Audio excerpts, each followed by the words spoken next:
exist. Are you there fully separated? Are you exist before you're existing? Or?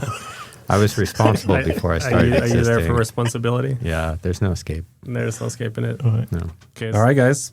Hello. Welcome back to the Abstract Machine podcast. Today, we have with us a returning guest, Anthony Stuckey. And we have also Bazir here with us today.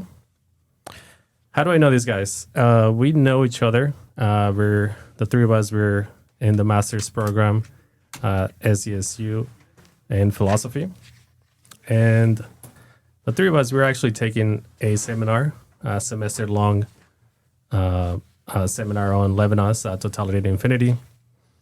So basically, we're here. We're towards the end. We already finished reading Totality and Infinity, and last 2 weeks, we read Derrida commentary on Levinas' thought, the essay Violence and Metaphysics. We concluded that. So now we're reading one chapter from Otherwise than Being. The chapter is called Substitution, chapter 4. So, but before we get there, before we contextualize it, before we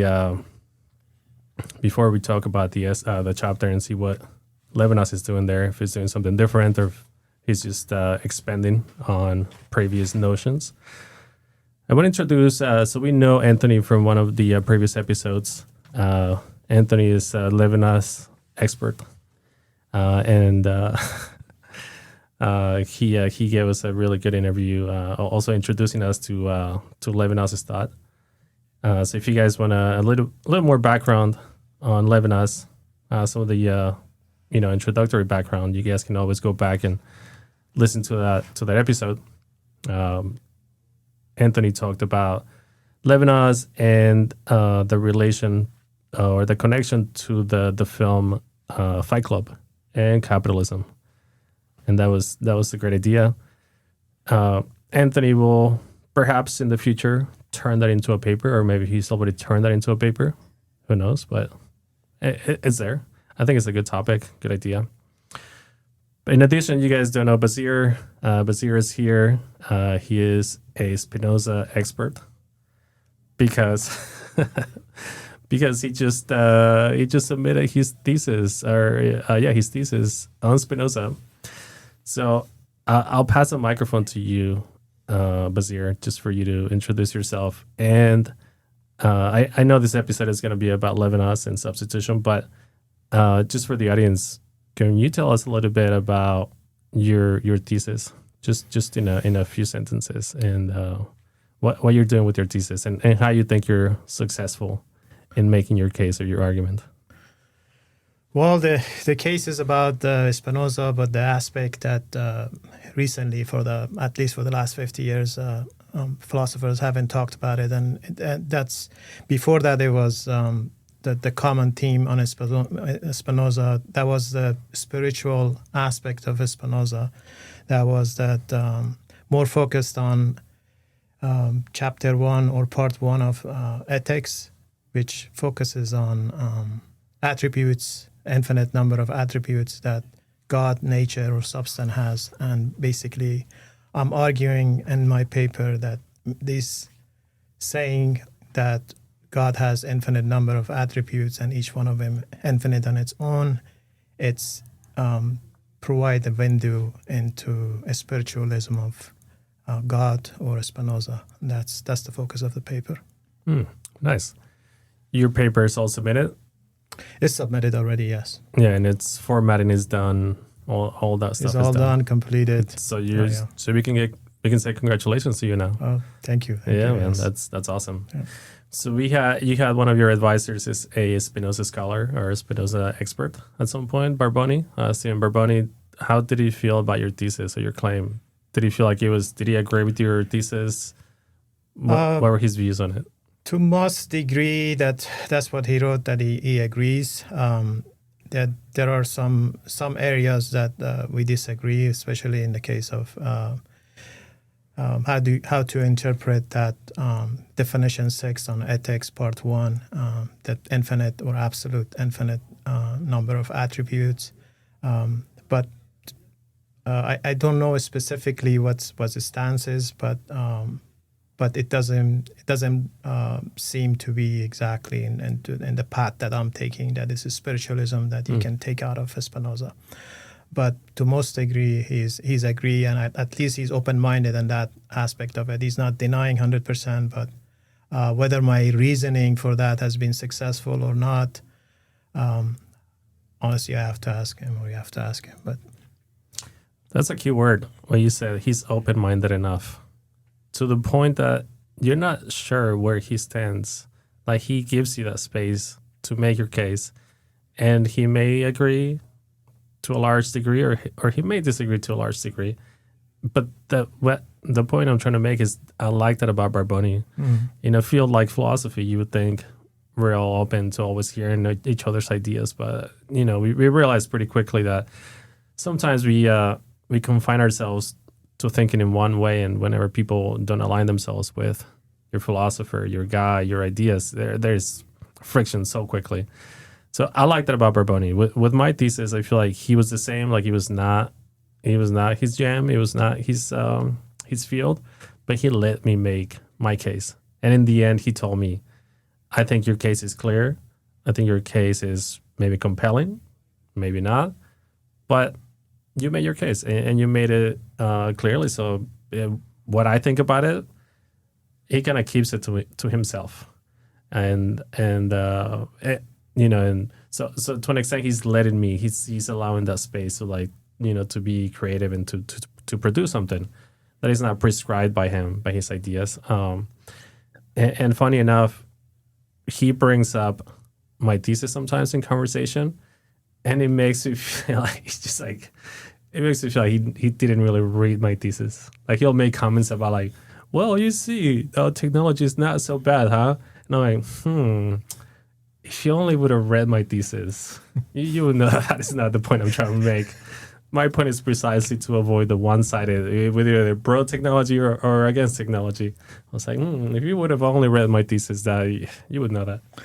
So, but I mean, it's whatever. I take it. He's a great guy. This is no throwing dirt on his name. There's no question about that. He's a great guy, and Yep. I can't say that he hasn't read my thesis, because every page that I wrote, he edited something, and he commented on something. So he definitely read it. Yep. And then what I need to say here is that in some points, some areas that when I criticize somebody, Nadler or Bennett, which those are the scholars of Spinoza, he seems to be agreeing and saying that he disagrees with them, but at the same time, he's kind of saying, this is how I want to approach my criticism. Not 100% saying that, okay, I agree with you, but he says, if I wanted to approach these guys and criticize them, this is the way to do it. So that's the part that I like him in that sense, that it's been helpful. And I would say for certainly that if it wasn't for his commentaries or criticism or helping me or editing, probably I wouldn't have done it. And the time that I did it, or as it would have been more challenging than it was. So true. I mean, honestly, I know this episode is not about Barboni, but we could easily do a whole episode about. Yeah. He really is a great guy. He really is a nice guy, and there's a lot of graduates here that we're a byproduct of. We are here because of Barboni. Like, to an extent, he gave to some of us an opportunity to enter that department, or he really helped some other people enter that department. He encouraged some people when some people didn't even feel like maybe it's something I should do.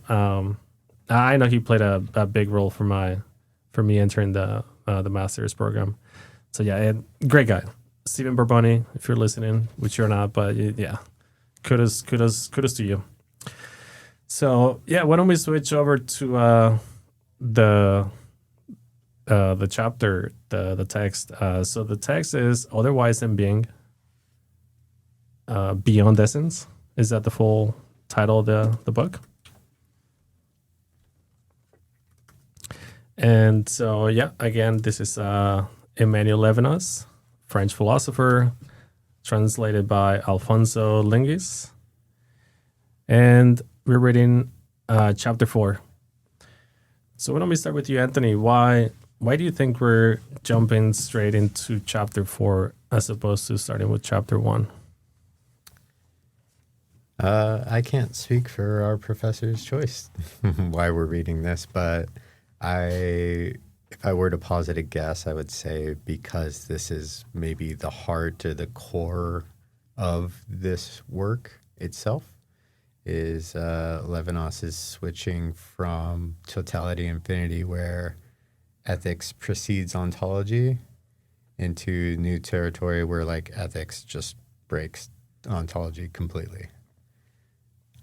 So instead of describing the relation between the self and the other, the I and the other, he's kind of asking like, what if subjectivity itself is nothing but responsibility, which is kind of a big question and breaks a lot of, analytic philosophers that you read in personal identity, starting with John Locke and consciousness onward, where there's a stable unified self, there's an identity, something that is identical with itself.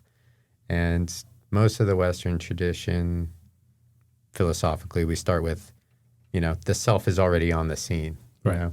Descartes, you doubt everything, but yet there's a self. And then we go onward from there. And then we meet the other. And he's calling all of that into question. So you said something. You said, what if subjectivity is nothing but responsibility? Is that what you said? Yeah. Okay. I like that. Is that where we should start? Is that the way of starting to give an outline? Perhaps. I think maybe that's the core, that the structure of subjectivity itself is this responsibility. That might be like the punchline. That's not necessarily where he starts. He starts with consciousness and like the tradition as normal, as most good philosophers do, right? You start with the antithesis to your thesis. But that's where he's going to end up for sure. Okay, so why don't we start even more elementary than that statement about subjectivity and responsibility. We start with something familiar, which is consciousness. What is he saying about consciousness? And also, is he saying something different? Is he breaking from anything that he said in Totality and Infinity so far? He certainly will. But right now, he just starts with consciousness, which, what is consciousness in the tradition? What is consciousness, Basir? Well, consciousness is awareness of self, or awareness of being, just more general term, being aware.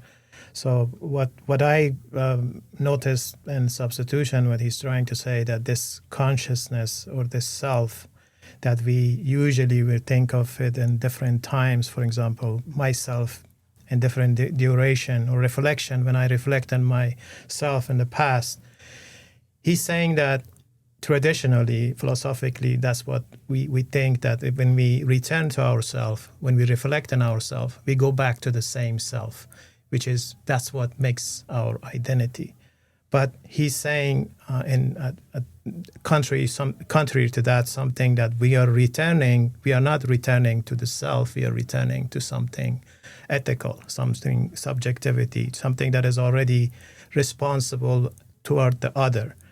And that is not a choice. This is something that goes to prehistory before we are created. Just some of the things that he talks about is creation and things like that. Wow. But basically it goes, this responsibility, this self contains this aspect. And then in some areas it distinguishes between the self and ego. Ego is what the concept that we have that has control, has total freedom. But the self, everything that it does, it's conditioned to that responsibility toward the other. And this is not a segmented interview. It's not a rigid interview. You guys can comment and ask whatever, whenever. So he's saying this. Well, because in Totality and Infinity there is the same and the other. And if I remember correctly, the same in Totality and Infinity is, or the ego is, there is changes, there's becoming, and you go through changes as a self. But the fact that you return, the fact that it's this enduring ego makes you the same, right? So is he playing it? Go ahead, Anthony. If we just start where he starts with consciousness, like in the tradition, right? And with personal identity, and identity meaning something is identical with itself, right? Like a one-to-one relation. Mm. What makes me the same me as 6-year-old me, as me tomorrow, right? I want to point to that picture of me at 6 years old and say, that's me. That's identical, right? Right. And so like consciousness allows us to identify things and objects as the same things over time, right? Mhm. They endure, perdure over time from one point in time to another. And like the metaphysicians like to use like diachronic persistence conditions, right? So what makes something the same thing at one point in time to another point in time? And so he wants to say consciousness lets us do that with things, and self-consciousness lets us do that with ourselves, right? So it makes us think that there's one unified singular subject, and that it is kind of self-identified, right? It is self-originating. So it sounds like you're setting up an opposition to that view. He certainly is, yeah. Okay. So how does he oppose that? Well, the like key mechanism probably is like going to be this cyclical thing, which is, you know, he's written about this all the way from when we first started reading Existence and Existence. Do you remember that? Where he talks about oscillation, and he talks about the oscillation basically between fatigue and effort. He really likes this kind of, and he'll talk about breathing in this chapter very similarly. Right. Where there's something about losing and finding oneself, right? In this cycle where something kind of disperses and then consciousness gathers it, right? And so it's some sort of like movement is going to be the key. Yeah. Of like this self-recovery and self-possession that kind of is similar to breathing. And he always wants to bring it back to the body, right? Because this body and this responsibility that we feel, we are affected by with an A, right? Is like something that is very bodily. It's not abstract. It's not theoretical. Right. So it sounds like you're saying that there is, for Levinas, there is a difference between the body and the identity, right? Because so the body, the return is a return. It sounds like you're saying that you lose yourself and then you return, but the body is always there, right? Yeah, this is going to be the difficult part, and I think Bazir already kind of alluded to it. I forget what terms you said, but like I think about it in my head as if there's a me, you know, and a self, and those are two separate things. Okay. Right? The me being the body? The ego. Right. Okay. Yeah. So it just depends on exactly Right. how you want to turn these things. That makes sense. Okay. Yeah. So the me is the materiality, that the basis for the self. And so the self goes out, loses itself, and then it returns.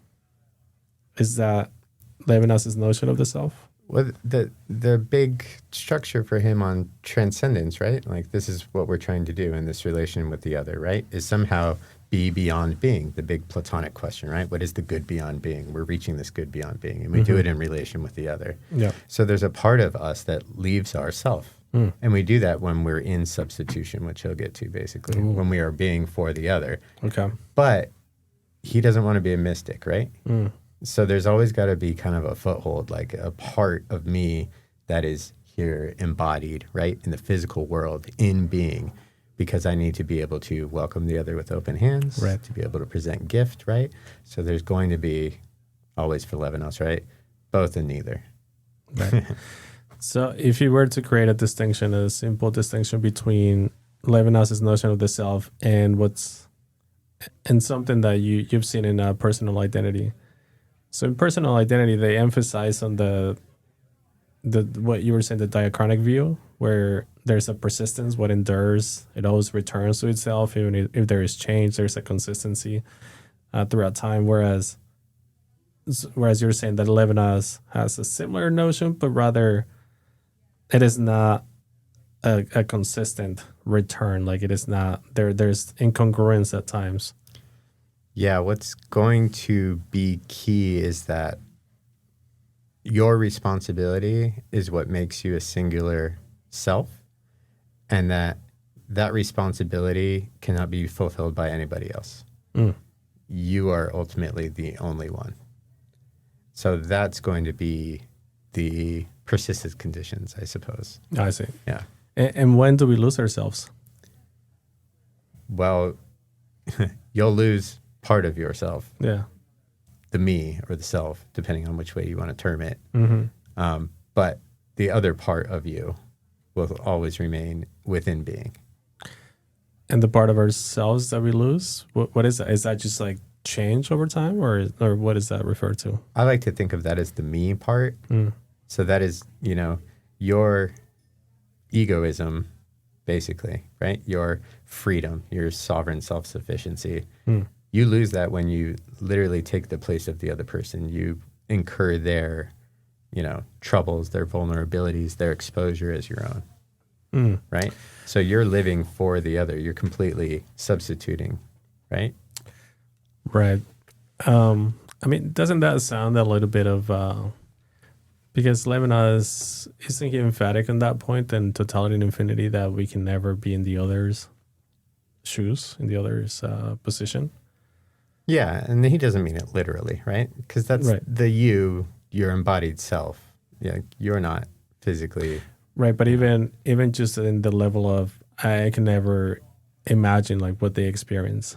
Oh yeah, so it's not that. It's certainly not that. Yeah, this isn't going to be any moralistic choice. It's not a choice, right? It's not an assumption. It's not due to any action. You don't assume this responsibility because of something you did. You find yourself already in response to the other. Okay. Yeah. Okay, so how, I guess we can elaborate more on that. How do we find ourselves in that responsibility? How do we know that how do we become aware? Like, say I've never read Levinas, which I've read some Levinas. I've read Totality and Infinity, and I'm not doing a bit. I'm not pretending that I don't know Levinas just for the public. I'm really forgetting a lot of it. But yeah, for somebody who's never read Levinas, how do you explain that to them that responsibility is always there, whether we are aware of it or not? If we go back to totality and infinity, probably that distinction between me and the other, and then this impenetrable space in between, which I know by the face of the other that there is another aspect, and I feel responsible. The face of the other that is the destitute, the poor, the orphan, the widow, and the beggar. That is an indication that you say you feel some kind of responsibility to this other person that you see in front of you. He is, I think, the best way to say that how to explain is metaphysics is that. But then when it comes to totality and infinity, that structure hasn't disappeared. The only thing that he says is that other is now in you. It's occupying the other is in my skin. That's what he says. It's just like incarnation, a soul in you. So this goes to part of your being. That's something that already you had no choice on it, and it started before your being. Now I guess this is how you explain it. I don't know, maybe if Anthony could explain how to, without notion of that face, how can you explain this philosophy and always then being? Because the difference that you're pointing out is that in totality and infinity, you become aware of that relation in the face of the other, or in the encounter with the other. Because even if the face is not something of the world, whatever, but in the encounter with the other, if the face is a metaphor or an actual face, that's where you kind of become aware of the responsibility. Whereas you're saying that in this chapter, he seems to be saying that responsibility is already there before even the encounter with an actual other, right? Yeah, exactly. And I think this is probably like one of those crucial points at which it's really easy to like misread or misinterpret or like just understand him as kind of a caricature, right? Because it's never going to be like as easy as like, here we go, the other was in me the whole time or whatever, right? It's always that it feels as if this responsibility, this call, this demand is coming from within me. Why? Because I feel shame, right? I feel responsibility. So it feels as if the other is already inside of me. However, that can't be the case because the other is absolutely other, right? Absolutely exterior, cannot be contained within the same, cannot be contained within my concepts. And so, but it doesn't originate in the other either. Yeah. Right? Okay. So this is where this thing that I've become fascinated with through You this have reading. my attention, so keep going. Yeah. This term that he's used, and he only uses it once in this chapter, but it's called eleity, right? And so the French, the il, right? The il, which we recognize from the ilia, right? Which is the third person, right? Informative, right? It is raining, you know, it, right? So the call, the demand, right? The site of the demand will be the other person for Levinas.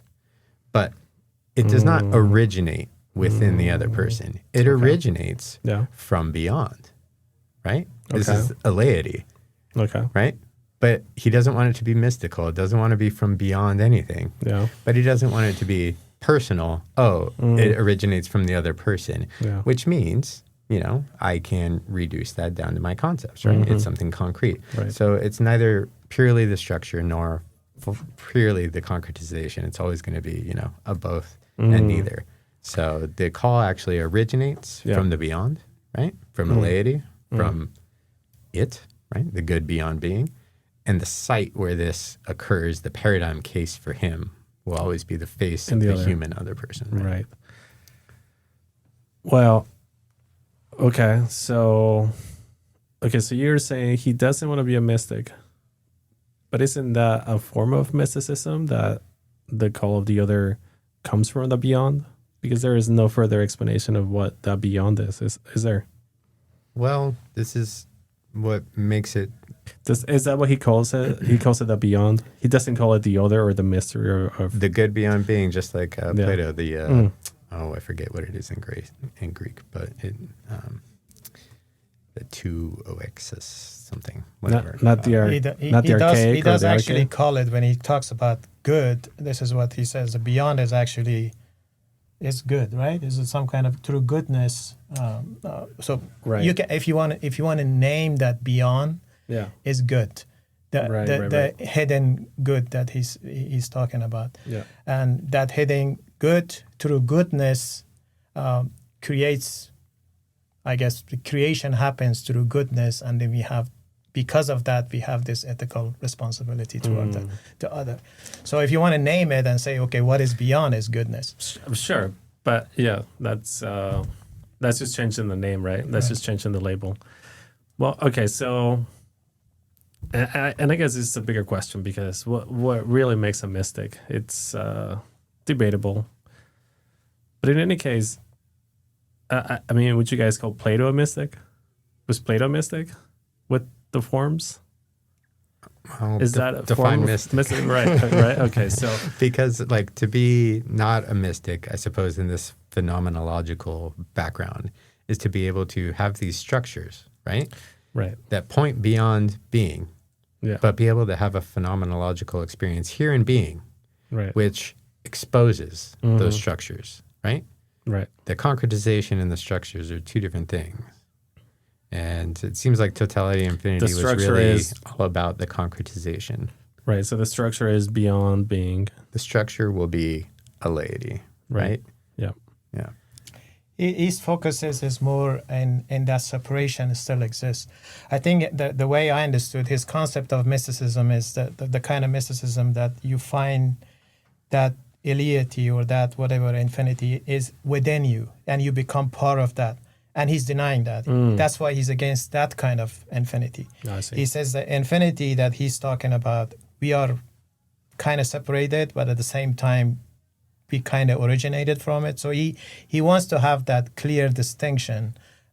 So that's why you can't really say that is analogous to the mysticism that see oneness as a whole. Like you interpret becoming with the one, losing yourself, and then being awakened, or whatever terms that one might want to use it. Right. He's refusing that. He's just at the core of his metaphysics is that we're still separated. Right. With that, whatever that is out there. So, I mean, does that view make him a Platonist?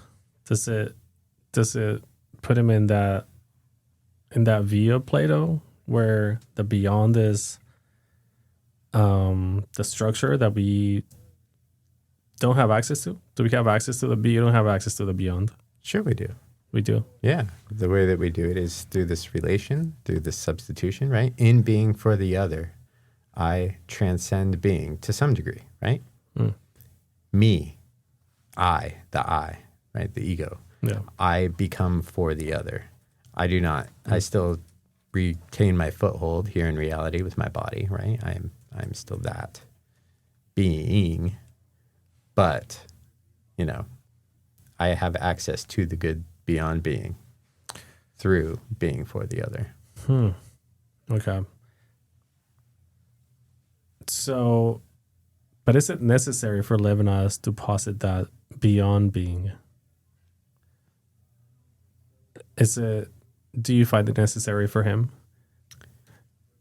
I mean, I think so, because really, like, what's he trying to get at is like all the philosophers at his time but why are writing about why the couldn't self. why couldn't he stop at the moment where he says, well, the instantiation is in the concrete other, and I mean that's just a relation. That's just the relation is the relation of all relations where there is the concrete other, and that is the responsibility towards the other. Why does he feel like he needs to posit this other meta relation, which is beyond being, which to me sounds very Platonic, but you're saying it's not? Well, because he wants to get away from like the Martin Buber, the symmetry, and basically he wants something purely exterior, right? If the relation would just be with I and the other, I see. then I can totally understand that. I know what another person is. I can I can conceptualize this. I can see another person in front of me. Right. And I bring this entire... You're part of that totality. Yeah. Exactly. I bring it within the regime of the same, or the economy of the same, or however he likes to term it, in multiple different ways always. But okay. And we want something, purely exterior. Right. Which obviously we wouldn't be able to name. Language wouldn't be able to do it, right? Right, but it seems like that relation is not doing a lot of work for him, right? Like a lot of practical work for him. Like all the practical work is done in the concrete other. Well, that's how he concretizes, right? That's how he says this is his paradigm case, is the other person, right? They look at me face to face. And in that relation, I look into their eyes, and their eyes do the saying. They speak, right? Without any words sometimes, without any said, right? And we enter into this thing he likes to call conversation. And then, it takes him one page in totality, infinity, and 100 pages here to basically call it religion. Right. Well, I guess I am skeptical that view is... I'm skeptical of that view. I find it a bit troubling. But so I mean, because I feel like somebody at some point brought up the point that the Levinas is doing some form of like negative theology. That sometimes he wants to define, or he wants to posit something, and the way he posits that, say the relation with the other is just to create a radical negation or a radical denial, which for him is not a negation. It's just not a dialectical negation, but it's rather if all relations were just concrete encounters with the other, then, and if you take that, if my philosophy attempts to describe the set of all relations, and that is the system, right? That's the totality that he doesn't want to be a part of. So seems to me like his response is to say, well, no, there is something else. There is something that breaks that totality. And my suspicion is to say, well, okay, just because you say it, does that mean that it's successful? Like, just because you say, no, this is not part of the totality, just because you give it a name, like, does it add up to actually making a good case for why it ruptures every attempt at totalizing that system? Well, let's think about it, right? Like in real life, especially the time that he's writing, if I were to give you rationale, right, formal logical reasons for ethics, for ethical systems, which existed, right, at his time, obviously they all broke down because the Holocaust happened, right? Right. So I can give you a myriad of systems and reasons and logical understanding, and I can tell you why, we need to be ethical to the other person. And apparently at the end of the day, that's not going to be enough. It's not enough. Yeah. No. And like that's what he lived through, and that's what all these people were living through. Yeah. And so he sees all these systems, the tradition and the people writing at his time, that, I can't have an ethical system that revolves around there is a subject, there is a me, and then I encounter the other.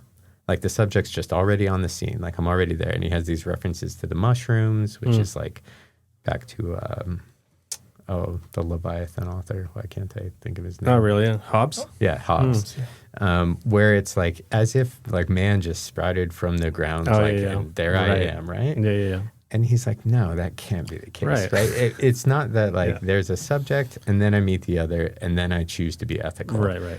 And I always we find think that about, silly. Yeah, and we think about why, we try to give rational reasons about why be ethical.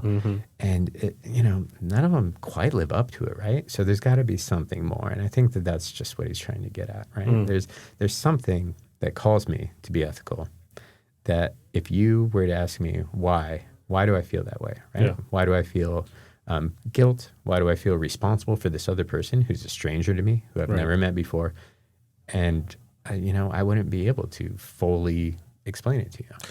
Right. So wouldn't it be fair to say, I think Atherton has mentioned the word mystery. I don't know if in the same context or in different contexts, but wouldn't it be a good way of putting it that it is somewhat of a mystery, or do you feel like Levinas answers that question decisively? Does he, in other words, Atherton was saying that he's interested in the truth, if you will, of ethics, the why. Why do we care? Why do we do ethics? Why do we have this sense of responsibility? Where is it coming from? So are you guys saying that you think that Levinas answers that question decisively, that he gives us the why, or is the why the mystery? Like, well, it's something. Go ahead. Well, he's basically trying to say that ethical behavior or responsibility that we have, it goes beyond what we can thematize or can bring into totality or our knowledge system. By which you mean that we can never fully make it intelligible or explain it? Yeah, we cannot make it intelligible because otherwise would be another ethical system, or like Kantian or utilitarianism, anything that through reason philosophers like come up with. Right. As Anthony said, they have failed, and they've been around when Levinas was there, and he went through this concentration camp, and all his family member dies and all that. So for him that didn't work, and he probably saw this, and because at the same time he's a scholar of Jewish religion, right? He's a Talmudic scholar, which they basically read Torah and then they do exegesis on it and then try to interpret that how it is. So you can't say that his idea wasn't influenced by Judaism, or when he talks about this infinite that is beyond reach, this mystery that Dr. Atherton calls, is not related or isn't originated from his Jewish thought, but at least he's trying to explain it philosophically, and to the best he tried to avoid the word God in there. But if you were a theologian reading his text, you're definitely going to have a different interpretation. And I've read some of the articles that some theologians wrote about it. and their interpretation is totally based on Jewish thought. And when you read that, you say, okay, from this angle, everything totally makes sense. So you're saying that from a Jewish perspective, Jewish theology, Levinas' philosophy is compatible with their theology or incompatible? It is compatible. There's one I would say one article that I read, and now I've skipped the article escaped my mind. The author of it, he writes basically the face of the other. He says that when you see the face of the other in totality and infinity, it's a commanding face. It's something that it's a revelation that comes from infinite and asking you to be responsible. He says that face in otherwise than being doesn't disappear. The face is there, still commanding you to be ethical, but now it's the face of God. So it's just different kind of interpretation, but he never says this in this book. But Levinas doesn't say the face of God. He never says that. But a theologian, for example, the one he easily can interpret it in that way and say, okay, he is actually talking about God, and this is religion. Obviously, he wants to appeal to both people, both religious people and philosophers, but he's just explaining it in different ways. And it shows that for him, ethics actually has to be rooted in something beyond. And that's I think. So the theological interpretation, perhaps too quick of an interpretation, would be to say, well, he's obviously making reference to God. This beyond being is just the face of God, or is God, right? He does actually says and that we cannot escape God, and then it's just the idea of God. We cannot escape that. Levinas says that. He says that, and then he starts in this essay, in this chapter. He brings he's in this chapter, and he brings. I think he is in the last section of this chapter 4 that we were talking about.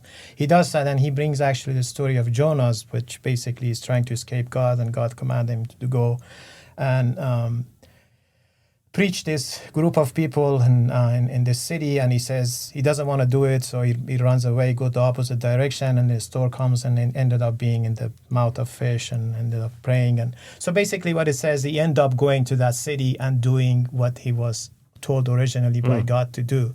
So he's bringing this story and reference to Jonah, saying that we basically cannot escape God, and the idea of God is in us, and that's rooted in our passivity, and that's subjectivity that is before our being. So it is kind of reference to it, but it doesn't directly say it. And then he seems to be more emphasizing on good and goodness, because in another passage he's actually saying that it's good that survives the death of God, referring obviously to Nietzsche, that death of ethical behavior. Yeah. So, and then he says the good survives that. So it's in a way, and his book is trying to say that his philosophy, when you in metaphysics, is even go beyond religion, and it's more inclusive, I guess. I see. That's a good way of putting it. That's a good explanation. So, and you, Basir, you didn't seem antithetic to that view that the reference is implicit or explicit, that the reference of the beyond being is God, right? Or it has theological connotations. It's for me. It's kind of because I had studied theology and I grew up with religion, so it's kind of makes sense. For example, when he says talks about the face of the other in proximity, and this is an exact quote. He says the face of the other in proximity, which is more than representation, is an unrepresentable trace, the way of the infinite. To me, that he's talking about God, but he doesn't want to say it. So this is. So you're saying if he walks like a dog, if he quacks like a dog, it fucking sounds like it could be a duck. Whereas you, Anthony, you rather base your interpretation either compatible or uniquely as I don't want to say theistic, but a view that doesn't necessarily has a primary source of interpretation, God, or a theological interpretation. Is that correct, or do you see it differently? Yeah, no, I mean, we're just talking about a hermeneutical interpretation, right, of a text. I read Levinas as a philosopher.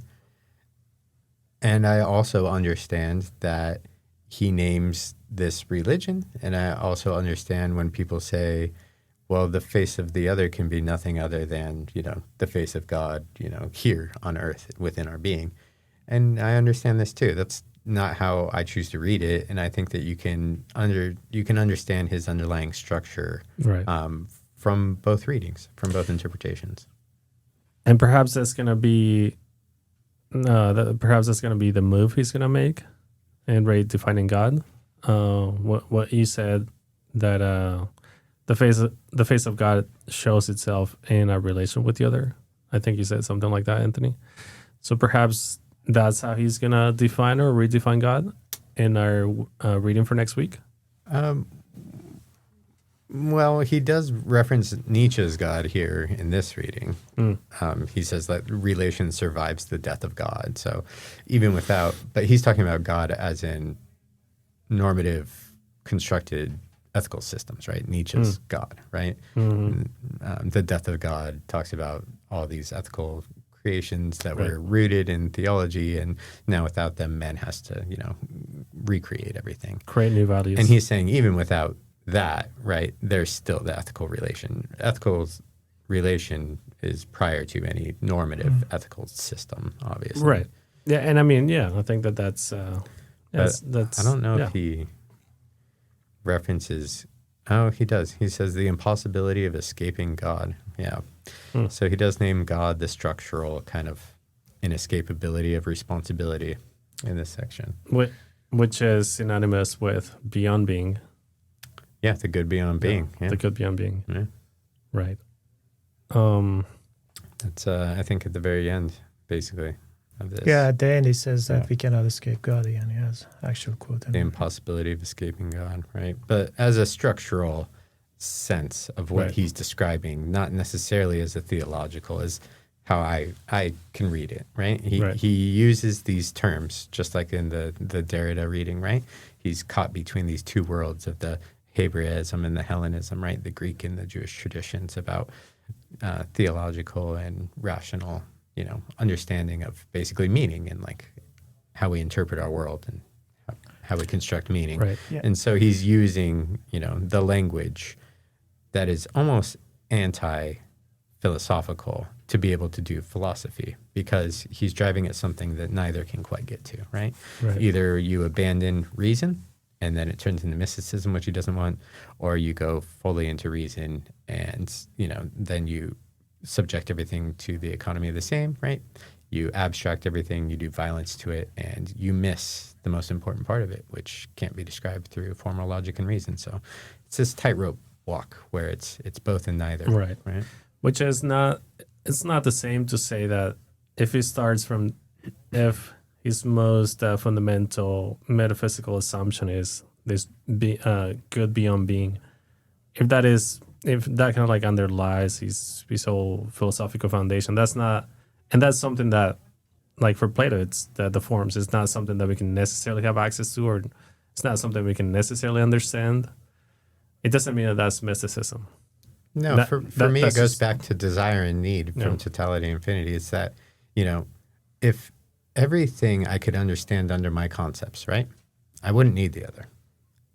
Right? I could be a vampire, I could live forever, everyone else could die. And there's a sense of ennui that would come from no matter how many trips you take, right? No matter how many new languages you learn or concepts you understand, you're going to desire something truly outside of yourself. And I think that that's what he's getting at, because if you can just find it and satisfy it as a need, there's nothing new under the sun. You're in the tedium vitae, you're in the ennui, right? And he wants to break out of that. And that is actually shown in if you want to compare, for example, totality and infinity with otherwise than being, that desire is the one that actually remain constant, right? And totality and infinity, desire is the infinity of the other, and you're trying to that responsibility that you're going to have toward that. And then the same thing is here. This desire of ethical behavior, it is there. It's not disappearing. It's just in different form. Before you exist. It's just saying that before creation, this ethical desire has existed. maybe when if we're trying to not read this as a theological, and in the case of God, we can say this idea of God exists in us, and that we cannot escape that. If I was to read that philosophically, this is probably I would read it and just not theologically. The point earlier I was trying to make is that if you want to read it through the lens of a theologian, it's just easily you can grab Right. you can interpret that. And actually it's easier to explain it. Right. I mean, when it talks, for example, about the good, and it's good choose me first before I can be in position to choose. Then who's good? Right. I mean, if it was a theologian, who just say, well, just drop a no from there. He's talking about God. So but I mean, if you're not, this is, you philosophically, you say good, but theologically, you say he's talking about God. And there are many, many instances like that if somebody was, for example, a Jewish scholar or any kind of religious scholar, when you read that, so, okay, this is what he's inferring. Right. But when you are in between the two, you have to resist not to use this word God, because then what had a unphilosophical connotation to it. So you have to explain it in terms of philosophy. And both me and Anthony, I guess this is what we're trying to do, right? This is a philosophy class. Right. I mean, if I was a stickler about language and you made that, you uttered that sentence, which you said, what did you say? Good chooses me before. Yeah, good choose me first before I can be in position to choose. Right.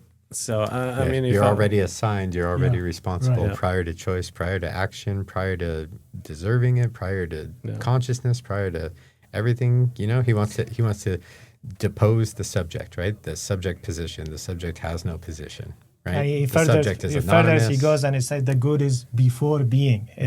It means there is something before even I exist. So it's just Right. I mean, it is strange to turn the word good into a noun, into kind of like a proper noun. Like good is a substance, which, like you said, if you're a theologian, that's an easier way to say, yeah, good is synonymous with God or whatever. But if you're a philosopher, you say, why would you turn good into a noun and an actor? Like good, like table chose me. Like, no, table doesn't choose. It's just the origin. It's just the origin of the demand, right? It is from beyond. The site of the demand in concrete real life is the person, but the source comes from somewhere else, and we don't have access to it. It's not thematizable, right? It always overflows any concept that any container I try to put it in. Right. Once you kind of take that moving picture and cut it into a still frame, you've already lost it, right? Right. So earlier you said, Anthony, that one of the things that Levinas is trying to address, or is trying to solve in a sense, is to an extent the failure of the history of ethics, right? Because ethics in the West, it's always been, philosophical ethics anyway, has always been a logocentric approach to coming up with systems by which we can understand and justify and give reasons as to why and how we can be ethical, right? Utilitarianism, Kantian ethics, and all that stuff. They're all systems, and they all fail, right? They've all failed. The Holocaust is evidence that something must not be going right ethically for us to fail so badly with such a tragedy in history. So, and correct me if I'm misquoting you or if I'm misunderstanding you, but so you think that Levinas, to an extent, is trying to fix or trying to correct or trying to give the better, perhaps the ultimate account of ethics that can set us straight, that can set us on a straight path. And question number one, two questions, I know it's a lot, but second part to that question is, well, do you think that the goal of ethics is to be successful? What if there is no So there is no avoiding the failures of ethics. Like ethics will never be perfectly successful. Like like it doesn't matter what ethics we develop. Like there's always gonna be, violence and tragedy and those things are never going away. Well, I think you hit the nail on the head, and we'll start with the second one and work backwards, because he says something along the lines of like, freedom is contestation of bookkeeping, right? Like there's an unlimited deficit, that responsibility will never be able to be balanced, it cannot be repaid, and that the self is always in debt. He uses these metaphors, right? And the history of normative ethical system creation is based on a freedom first, right? A sovereign subject. I can choose to do otherwise, therefore I'm held accountable, right? Things of this nature. So there's always some sort of bookkeeping going on, right? There's always some sort of ledger, right? A Kantian system of laws that we have to obey, right? Or some sort of, how do we measure, utility or whatever it is, right? Pain, suffering. And so responsibility is going to be the opposite of that. Yeah, there's no way we're ever going to be able to justify it, to bring it in balance. You're always going to be in debt. There's always going to be a violence, the way you framed it, for sure. And I think that your first question is, yeah, he's trying to give an account. I don't know if he would necessarily call it ethics himself, or if he would call it goodness, or if he might even call it religion. I'm not sure. But at the heart of it is, there is something that I feel responsible for the other person. And in being for the other, I gain some sort of limited freedom from doing that. I became a subject in being for the other. I gain freedom in being for the other. So there's an inherent goodness to just existence, to just being. And that probably goes back to the preface of Totality Infinity, where he wants to make sure that we know that peace is fundamental, not war, right? Peace is not just, some sort of pause or some sort of armistice, and some ongoing war, but that's what it is that we have no logical formal system to explain why we're good to the other person, why we feel responsible for them, but we sure are. And it comes from some place we can't describe. Right. Yeah, I mean, in a sense, it seems like, like you said, and I know Derrida makes some of these points that if, like peace requires the disrespect of the face. If the face was fully respected, then there would be no need for ethics or that the respect of the face. So yeah, I mean, for as long as there is disrespect of the face or violence, and there is a need, there's a responsibility, there's a sense of the responsibility for the other, right? But I was thinking, so when we were thinking about how the responsibility for the other is already there before even the encounter with the other. So there is a, so I don't know if you guys know the Heideggerian notion of the call of conscience, that in Being in Time, he says the call of conscience is this thing that tells you that you're guilty, that you're always guilty. And it's also Nietzsche, and I think he calls it the same thing. Heidegger borrows it from Nietzsche. The call of conscience tells you, or I think it's slightly different for Nietzsche. The call of conscience is just when the weak or whatever, they've told you that you're bad, then you develop this guilty conscience where they diminish your powers and they make you feel ashamed of the fact that you're powerful. But anyway, so if you stick with Heidegger, that as a voice that tells you that for no reason, that it tells you that you're guilty of something, that sounds close to the Levinasian notion that the responsibility for the other is always already there before an actual encounter with the other.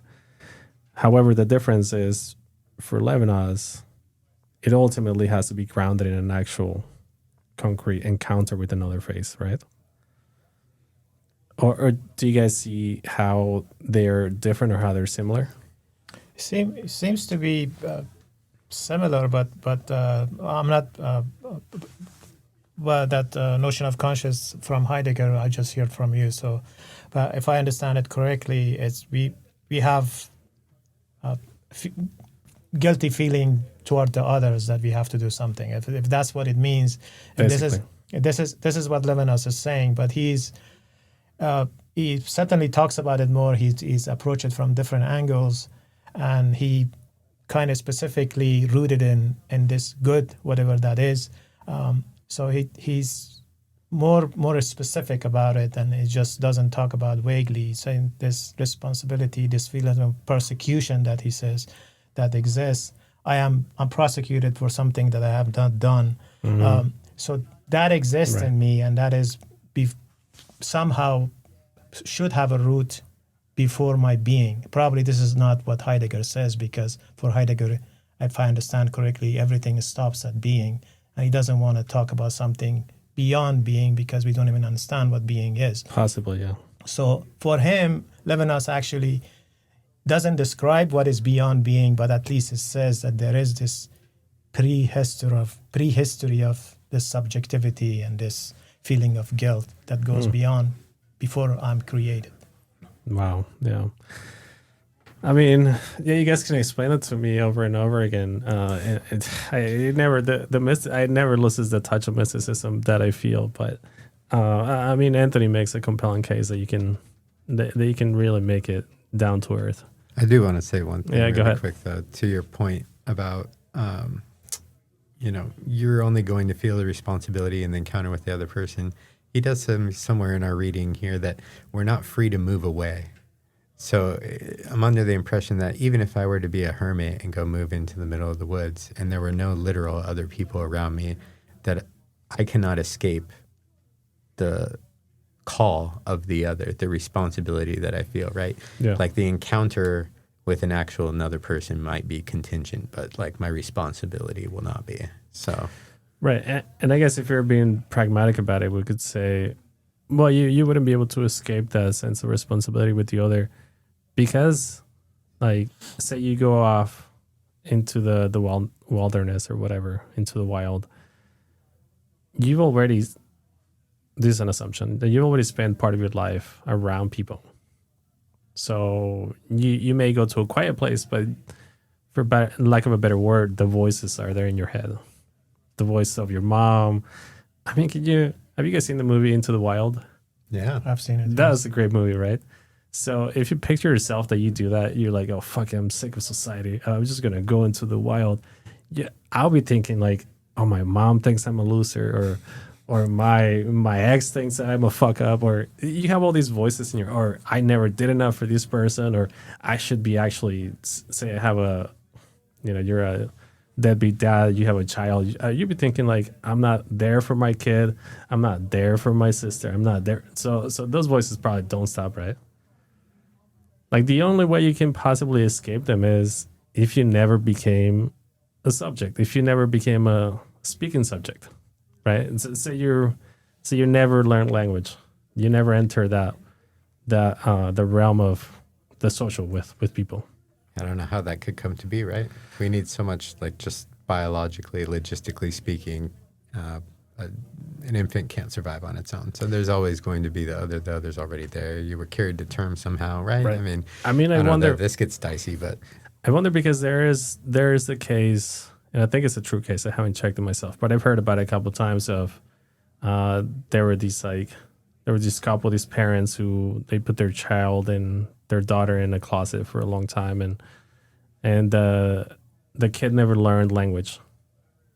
And basically, at some point, the police showed up and they took the parents away, and then they released the child from the enslavement that he or she was in.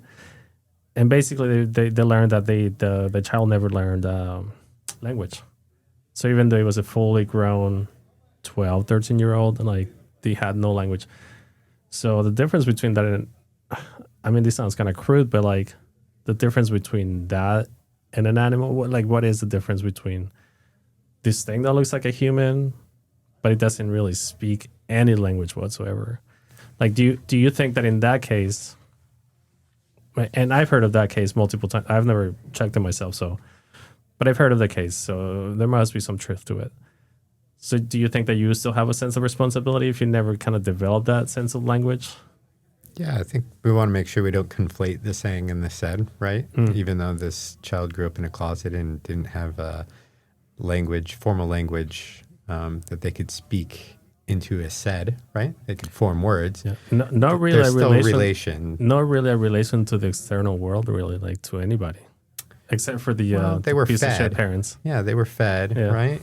They were taken care of to some extent, even if they didn't see it. So there was some sort of world building there. There was some sort of saying going on there, right? And then they were saved, and there were other people around again. So even without language, there was, that type of language, formal language, the said type of language, there can still be a saying type of language. They can still be in communication with others. The other's still present there, I think, in that case, would be the argument. In Levinasian terms, the ethical behavior or responsibility to others still exists.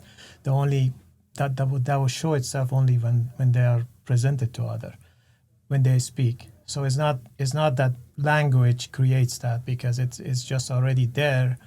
It's just with the help of language and with the help of communication and with others, and when you're seeing other, it actually shows itself. Then you act upon those notions of responsibility.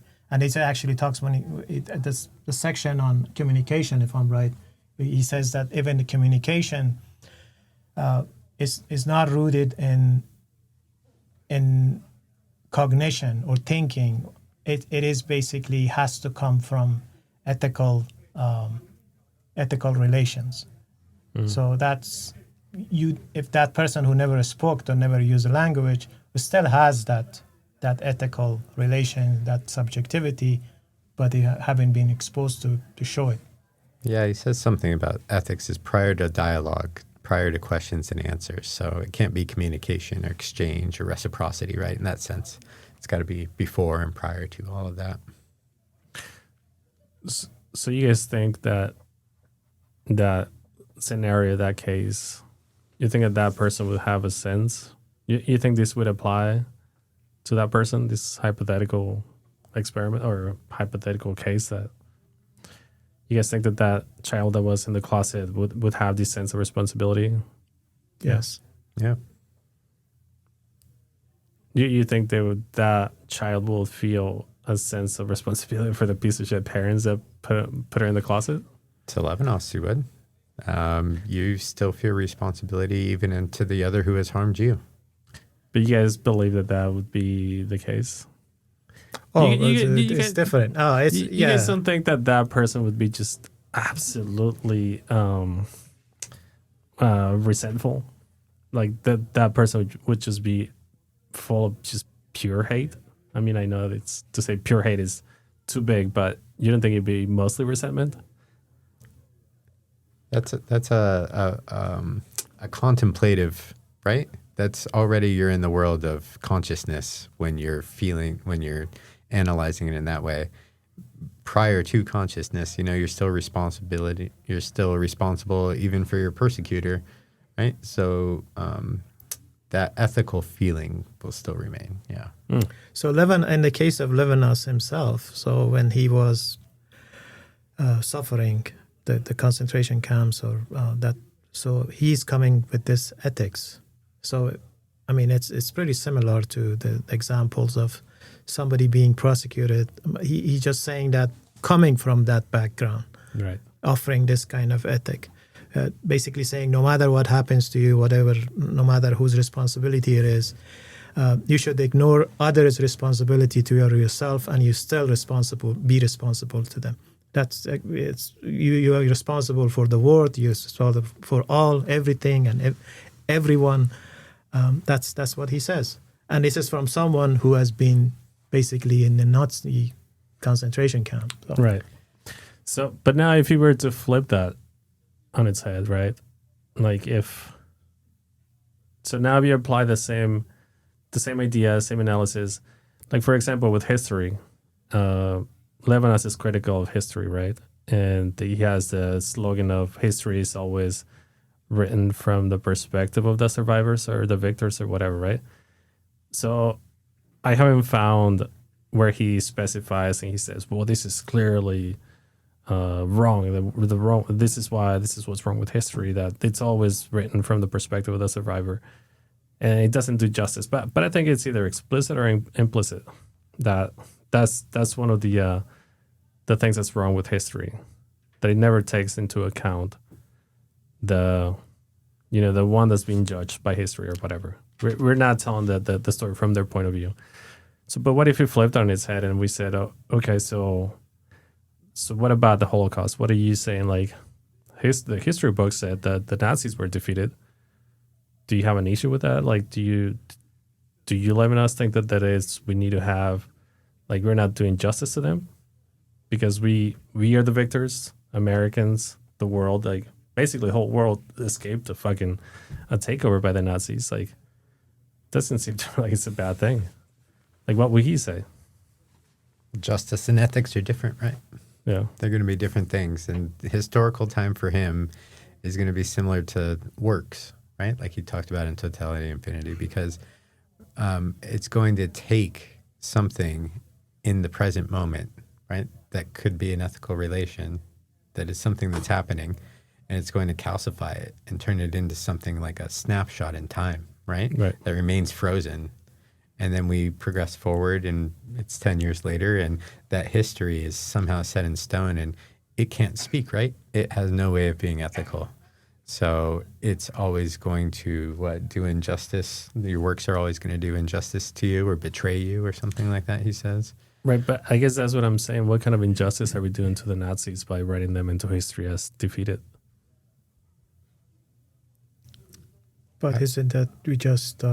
That's a response to what they did. So I don't know if there is a movie in Netflix that talks about that. Nuremberg? Nuremberg, yeah. Well, which they don't allow the Nazis to speak. They don't give them time to tell their stories.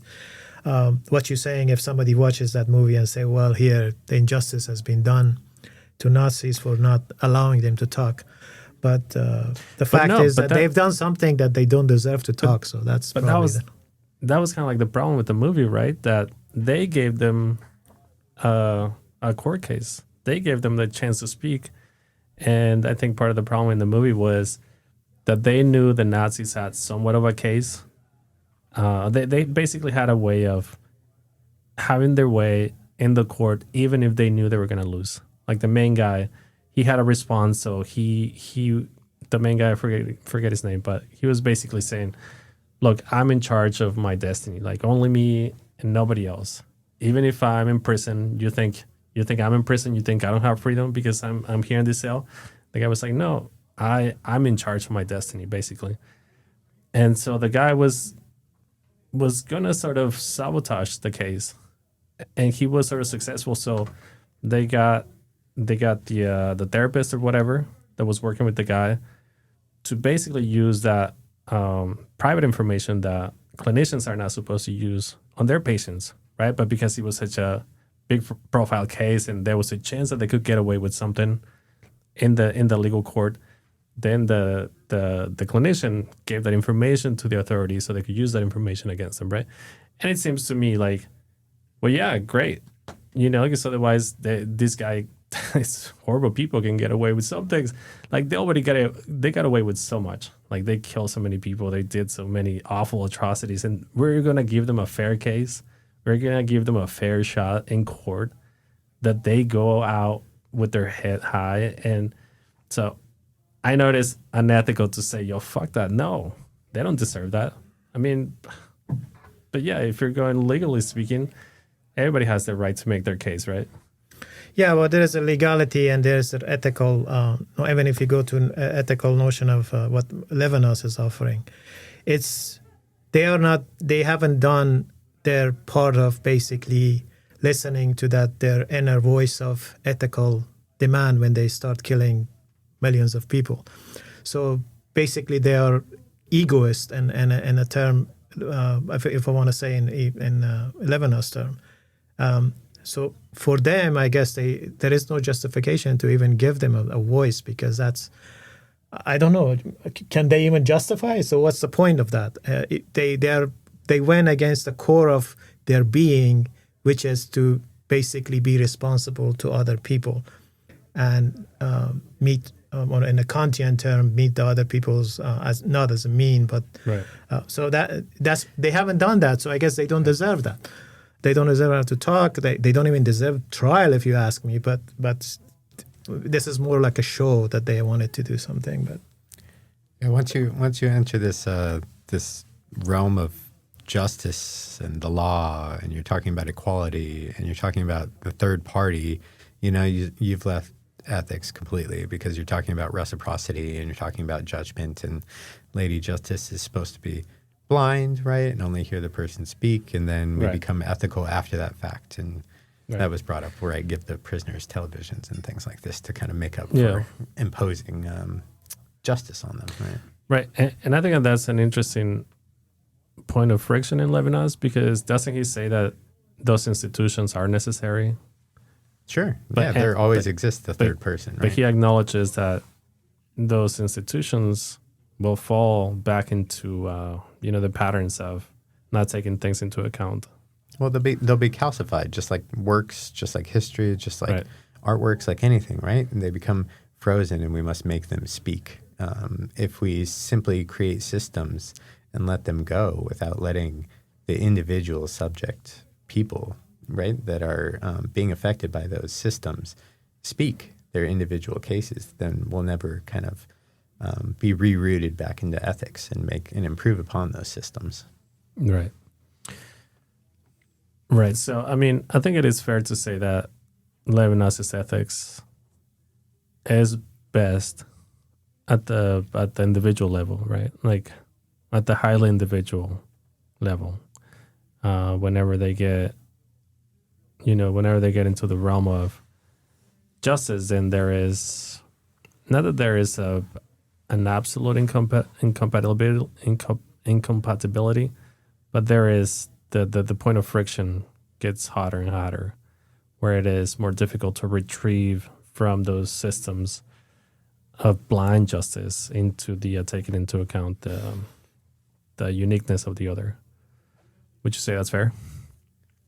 Well, yeah, there's justice is unethical for sure, but it's rooted in ethics. And if we forget that, then we wind up in places we don't want to be, right? Socially. Right, but I mean the main point is that we cannot escape justice, right? Like it is a logical. No. It is, lack of a better word, it is a logical conclusion. It's a necessity, right? It's totality and infinity, right? Right. Not totality or infinity. Right. Yeah, it's necessary for sure. Right, but that doesn't mean that ethics. That doesn't mean that ethics it is therefore useless, because we must live in the realm of justice, in the realm of collectives, the big cities, countries, and all that. It does not mean that.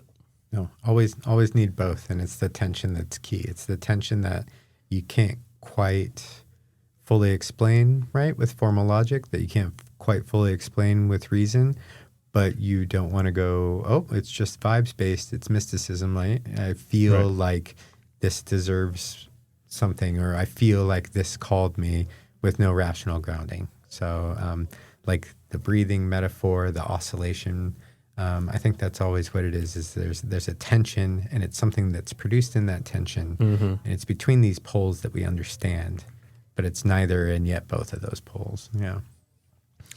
I think he said at some point, Levinas is, I don't know if it was his definition of freedom or how you think, or what you think he means by freedom, which is that I think he says something, Anthony, like we find freedom in being there for the other. Yeah, freedom is like a mode of responsibility. Freedom doesn't come first, which is the tradition, right? There's a free sovereign subject already unseen, and then we enter relation. Which is a paradox, right? It's a paradox. You're free insofar as you acknowledge that you're infinitely in depth with the other. It has nothing to do with you acknowledging it, even. It is. You can't escape it. You are already, elected, right? You are already, the demand is already there. You Right. find yourself, right? Like your So, egoism is broken when you find yourself already in response to that call. but freedom is part of freedom is an awareness of that responsibility, or you don't have to have the acknowledgement of that responsibility. I think part of freedom is probably then being able to do justice, right? Mm. Because ethics is going to be the response, right? And then now that I find myself responsible, right? Able to respond, I am already in response, whether I want to be or not. Now I have the freedom to be able to weigh, all right, there are many other others, right? There's not just one other. Mm-hmm. What do I do? Right. Mm-hmm. I brought What's that the up. least amount of violence? Got it. You're right. Yeah, no, I brought that up because it struck me as kind of resembling Kant's notion of freedom, which is also slightly paradoxical. Which is, I think, for Kant, freedom is, like you were saying, it is not the liberal notion of freedom, the naive notion of freedom, freedom from or free to do whatever I want. But Kant reverses that, and he says that freedom is being able to give ourselves to the law, which is paradoxical, right? Seems like it's the opposite. If I want to be free, I don't want to be constrained by the law. That's not freedom in America. So Kant says, no, that's what freedom is. When you, to an extent, give your responsibilities over or off of your egoism, when you're able to, give yourself to the law, and that's where freedom lies. So I brought that up just to point out that there is a similarity with Levinas, that the freedom is giving yourself or being there for the other. But Yeah. is there an absolute freedom, though? You brought Kant, but Kant is freedom to as long as you act according to reason. So it's Right. reason limits your freedom. But But can we actually have absolute freedom that unreasonably we can do whatever we want? No, I mean, I don't think so. Right. So basically, what Levinas is saying, that instead of reason dictating this, limiting this freedom, is ethical responsibility. Right. So it's just basically different way of what Kant says, Yeah. but is rooted more And deeply to It's just pre-being. But for Kant, I have the freedom, like it's my initiative to subject myself, right, to the laws. This Right. type of freedom is not like a choosing or initiating, right? It's a sort of still Yeah. being like released from your self-enclosure to be able to be a subject.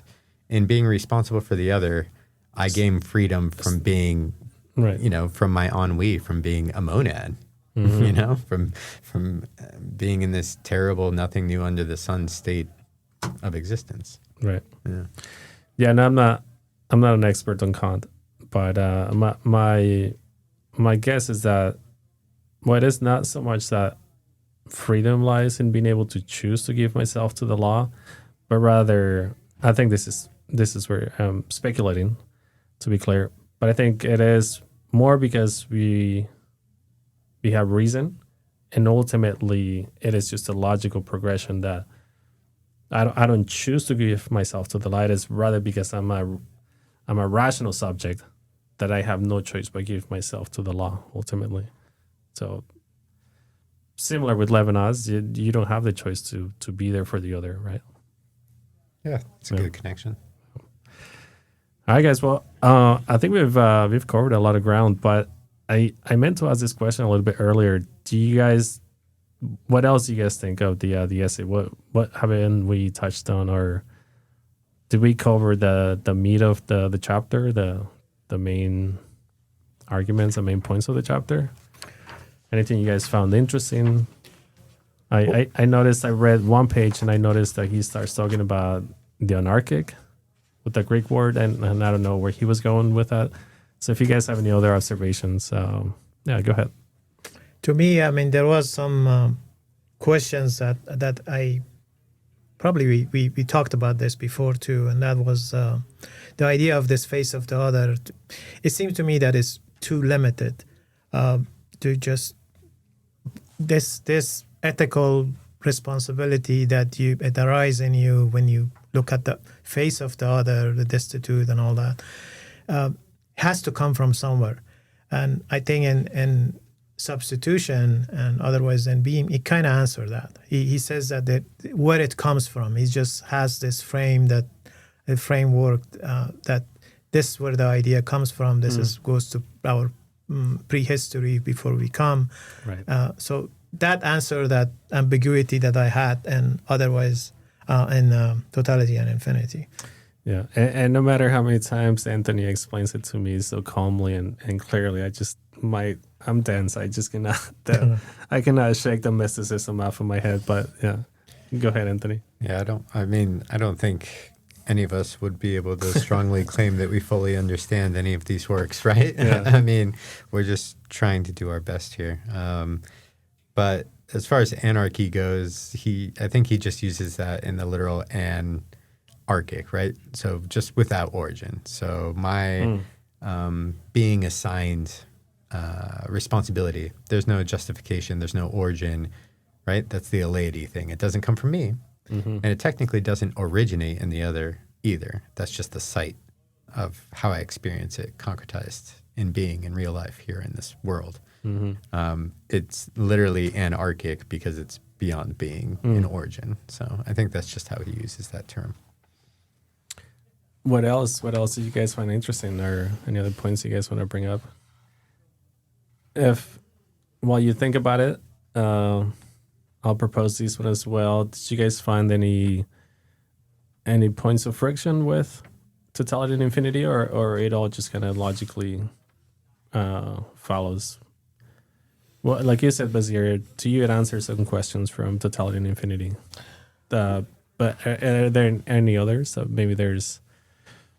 Because I believe Addison said at some point that there is a bit of a departure from, or a bit of at least a stylistic difference between Otherwise and Being in Totality and Infinity.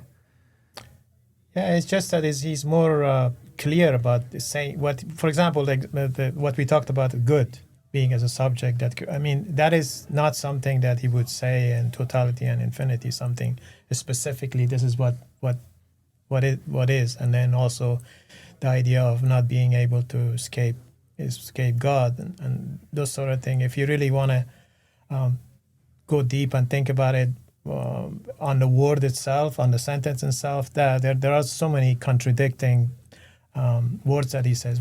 In one area, for example, it says that other is the end. So what exactly does he mean by that? Is it the ultimate goal that started from whatever, from good, is my responsibility that ends in other? Is that? But if he says that, he's basically saying some kind of goal that I have. There are some sentences like that kind of confusing. Another place that it says subjectivity and alterity. Passivity is I might be paraphrasing here. Passivity is the union of subjectivity and alterity. So this is completely contradictory to what Totality and Infinity. It talks about this. Passivity is a union of subjectivity and alterity. Alterity. So basically saying me and the other are union. But how you want to explain this in terms of we said before that is total separateness. So obviously I would come up with some explanation and then say, even within consciousness, this me and the other, this ego and the other are separate. That happens within the realm. It's not like there is the other in me physically as another soul in me, something like that. It's just the same thing. Making me act and benefits of the other or responsibility of the other. But that separateness, that complete separateness, divide still exists. Still remains. So there are ways that you can explain it, but he is Levinas. So that always throws in these words that contradict itself. Then you have to come up with ways to explain what it is. But I think there are ways to say that these two books are kind of the same and acts the same way, but otherwise than being an indifferent level, but requires some explanation that may not be convincing to everybody. I see. Let's put it that way. So did you just answer the implicit question of what is substitution? Substitution basically is the I care so much or responsible for the other so much that is as though the other is in me.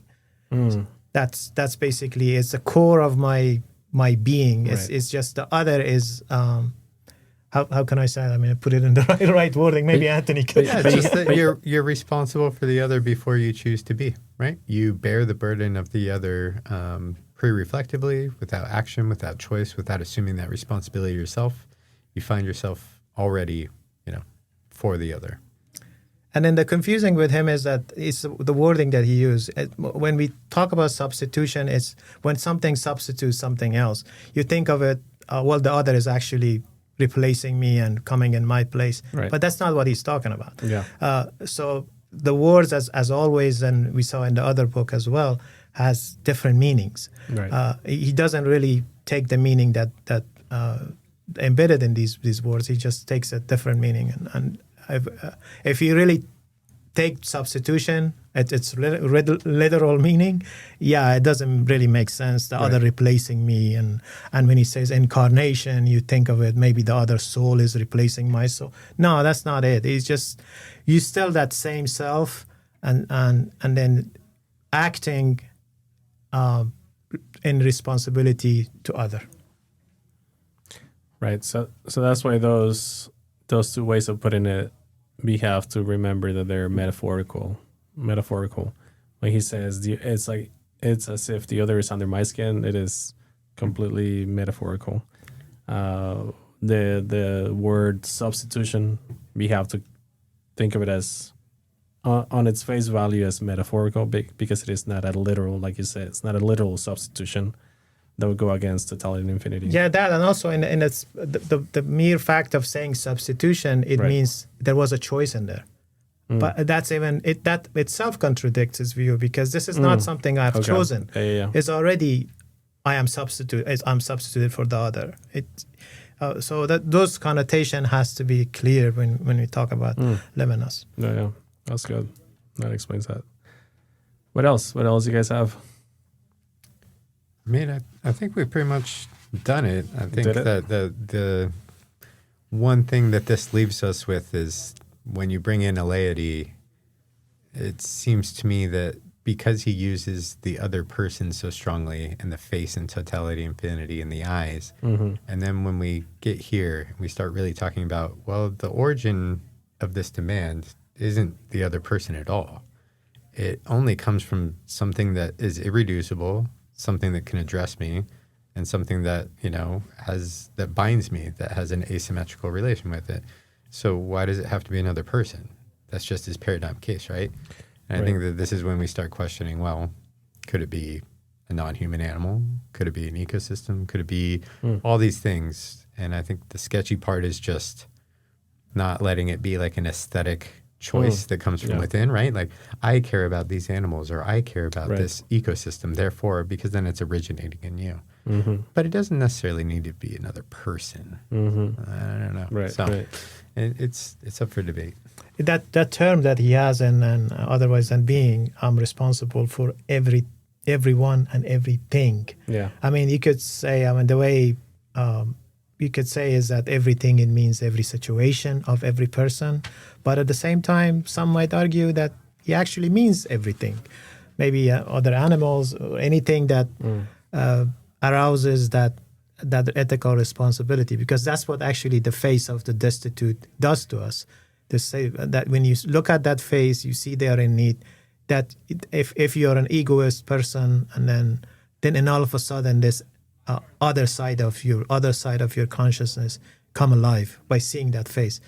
It's already there, but just because of your ego, because that you built for yourself, you ignore that. Right. But you can't really ignore that because you cannot escape it. It's there. But you need that face of the destitute to bring it back. So Right. it could say, like Anthony said, it could be the face of a dog, for example, like they use in these charity advertisement. Oh, yeah, the Sarah Asking for help. McLachlan. Right. Yeah. Or Derrida's cat. Yeah. Mhm. And you'd be willing to extend the face of the other Anthony to mammals like Atherton does, or you would be willing to extend that to... I think that it can certainly be extended to some animals, drawing the line around which ones would be interesting. But I mean, animals certainly resist reduction to concepts and themes, right, without remainder. They can certainly interrupt our egoistic self-sufficiency, right, and make us feel responsible. Yeah. That's for certain. The environment, probably. I think that there's some instances where it resists our full conceptual capture without remainder. And I think that we can feel affected that it doesn't generate in me, where I see something being destroyed or vulnerable, strip mined or rainforest. Right. Right? We see these images and it's not that, I care about this place in Brazil that I haven't ever been or whatever, right? So, yeah, I think so. Yeah. Yeah, no, that's a good What point. can present as face, right? It's not literal. So, Right. Yeah. Yeah, no, I think you have a good point. Levinasians would have a hard time, well, at least Atherton has a hard time making that extension, right, to the other small o, To the environment, yeah. To the environment. Because he takes harm very literal, right? There has to be a subjective consciousness in order to feel like pain type of harm, which is what he's getting at. Right. And I mean, also Levinas has the one phrase where he says, what does he say? He says something like, matter is there's no amount of violence you can do to matter. He says that's just work. Yeah, well, the elemental is also an inexhaustible milieu in which I find myself bathed. It's just resources for my pleasure, and I don't know if any of us agree with that. The current state of the world. So, that it is. Manifest destiny. We've thought a lot of things about how this world seems as if it has unlimited resources, and we were obviously incorrect. Well, at least in one of the sentences that he says, I am responsible for the responsibility of other, he's just clearly talking about that your responsibility limited to consciousness that are responsible. I mean, it's hardly you can say that about a dog and a cat being responsible for anything. So it means that when he's talking about everyone and everything, he does really mean everyone. So everyone with consciousness. So obviously, like any other text, one might interpret it a different way. He says the phrase is, we feel responsible, or we are responsible. We are responsible for the responsibility of the other. So basically, in a sense, the responsibility that I'm talking about is for responsible people, or people who are capable of being irresponsible or responsible, because they could do violence to me, and then I still be responsible for them. Right. Because Atherton explained to me that phrase of, I am responsible for things that happened before me, or something like that. And Atherton was saying that, he's like, well, he doesn't mean that I'm literally responsible for the Holocaust when I was born, when I was not even alive then. He says he means that we feel responsible for things that happened even before my time. Yeah, you're affected. Yeah, so I was like, okay, yeah, that makes sense. Mm-hmm. Yeah. All right, guys. Well, any last words? This was pretty good. I think if we post this somewhere, if I post it on YouTube channel, it's probably going to be the only episode out there on substitution. Otherwise, there's not a lot on Levinas online. There's really not, but it seems to be important for this time that we're in, perhaps. I agree. All right, guys. Well, this was the Abstract Machine podcast. This was Basir. This was Anthony. Hope you enjoyed the episode. Thank you.